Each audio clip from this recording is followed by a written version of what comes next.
Bonjour à tous, donc aujourd'hui je vais vous présenter une recette de banana bread que l'on peut consommer quand on est enceinte ou pas.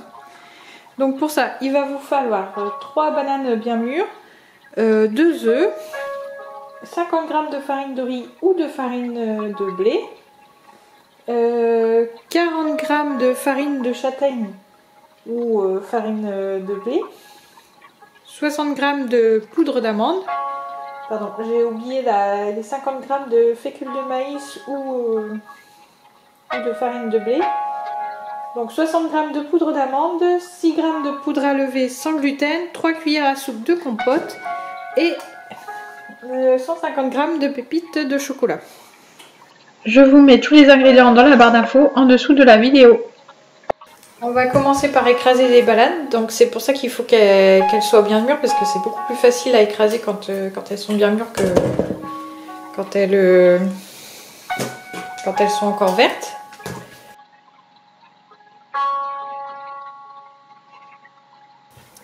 Donc là j'ai plus de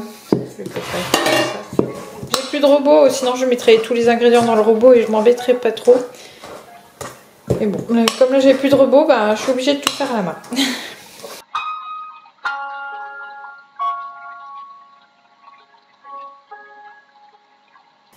Donc, je vais ajouter 2 œufs.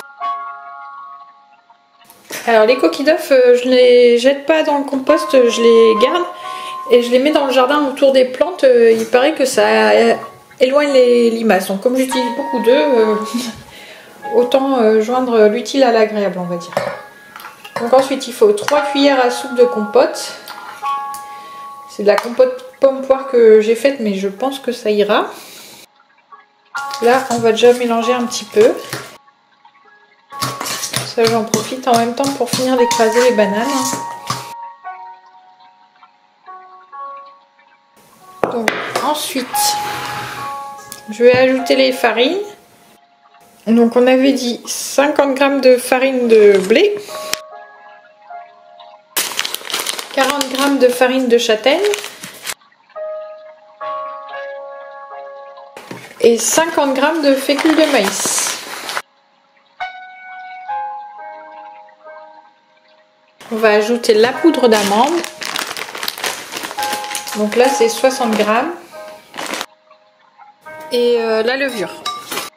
Je vais pas mettre tout le sachet parce que c'est marqué 6 g et sur mon sachet c'est marqué 11 g. Donc on va voir ce que la balance dit. On mélange tout ça.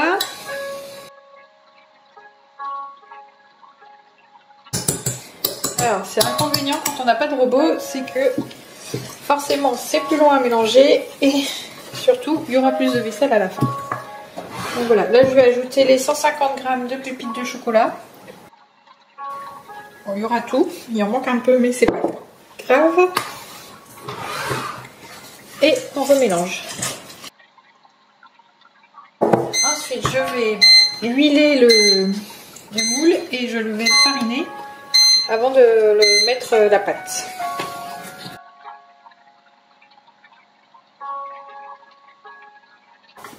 Je mets un peu de farine. Je mets mon moule en dessous comme ça, s'il y en a qui tombent, au moins c'est récupéré dans la pâte. Je vais en mettre un petit peu. C'est un vieux moule donc il accroche. Donc je préfère en mettre pas mal. Et maintenant on met la pâte dans le moule. Alors l'inconvénient quand on est enceinte, c'est qu'on peut même pas lécher les plats puisqu'il y a de l'œuf cru dedans et que normalement, en tout cas moi je n'ai pas le droit de manger d'œuf cru. Je ne sais plus pourquoi mais je sais que c'est déconseillé. Je vais aller chercher une petite spatule.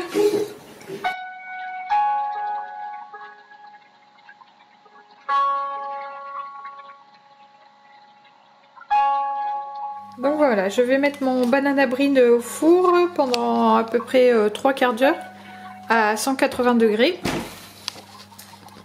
Donc voilà, c'est parti.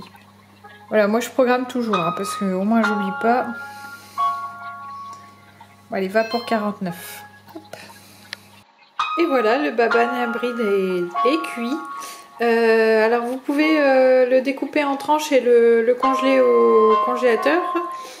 Et sinon, il se conserve une semaine quand il est bien emballé dans un papier film ou un récipient hermétique. J'ai eu cette recette sur le site de Pauline Benaroche, donc n'hésitez pas à aller consulter son site, je vous le mets en barre d'infos, il est vraiment plein de ressources très utiles. Voilà, cette vidéo est maintenant terminée, n'hésitez pas à me partager d'autres recettes si vous en avez dans les commentaires, et partagez la vidéo si elle vous a plu et si elle vous a été utile. Et surtout, prenez soin de vous. À bientôt!